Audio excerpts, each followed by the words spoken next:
ayaa garoonka iyo wadooyinka kala gedisan ee magaalada waxa si weyn ugu soo dhaweeyay mas'uuliyiinta maamulka Puntland iyo qaybaha kala duwan ee shacabka. Soo dhaweyn kadib waxa uu Madaxweyne Faroole siyaabo kala duwan uga hadlay xaaladaha siyaasadeed ee Soomaaliya. Wuxuu carabka ku adkeeyay in Puntland ay ka digayso dhibaatooyin hor leh oo ka dhasha arrimaha khayraadka dalku leeyahay oo dawladda Soomaaliya ay doonayso inay baaritaan ku samayso. isla markaana ay heshiis la gashay shirkado caalami ah oo shidaal baarista ka shaqeeya tartan shidaal baa Soomaaliya soo galay oo shirkado ajnabi ah oo ka bilaabmay dhinacaas Muqdisho shirkadda Somali Some Oil and Gas iyo shirkadda DNO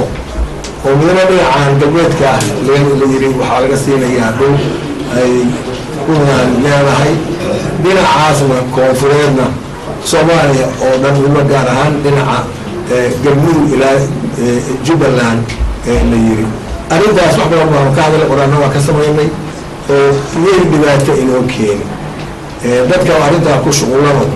in dhibaato keenay shuruuc ka taal dalka dastuur baa yaala cidii meeshii iyadu ay degan tahay oo awood u leh oo awoodda dastuurku siinayo dawladaha gobolku siinaya awoodda inay Shidaalka iyadu ay leedahay ilaa dib loogu noqdo dastuurkii oo dawladii federaalka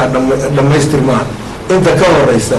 faragelinta la iska dhaaf shirkadahaasna waxaan leenahay ka jooga shirkadii hore joogi jirayna hadday doonayaan dalka inay ku soo noqdaan annaga nagala soo xiriireen cid kale halkan keeni karta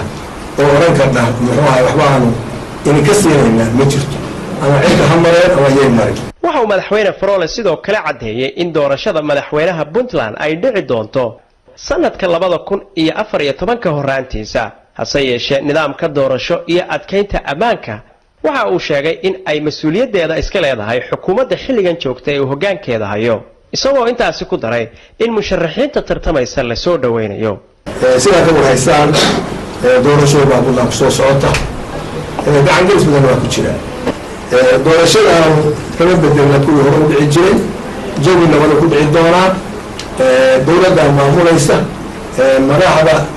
u tartamaysa tartankana waxaan rajaynaynaa inay shuruucda dalka u hoggaansamaan waadiye shakhsiya oo guriga degan yahay iyo hoteelkiisa iyo markuu magaalada maraayo ilaalisa oo kooban iyo qoryaha ugu yaryar waa loo ogol yahay laakiin lama ogola in meeshaan milishiyooyin iyo ciidamada soo gasho cid walba oo si nadiif ah oo si sharci ah ku tartamaysana waa loo ogol yahay tartamo marka murashax walba oo sharciga waafaqsan waa soo dhaweyn haw tartamo dalka si nabadgelyo af iyo adin manaha laga nabadgelo sana waa nabadgelaya ninana colaad uma hayno nin walba waa soo dhaweynaynaa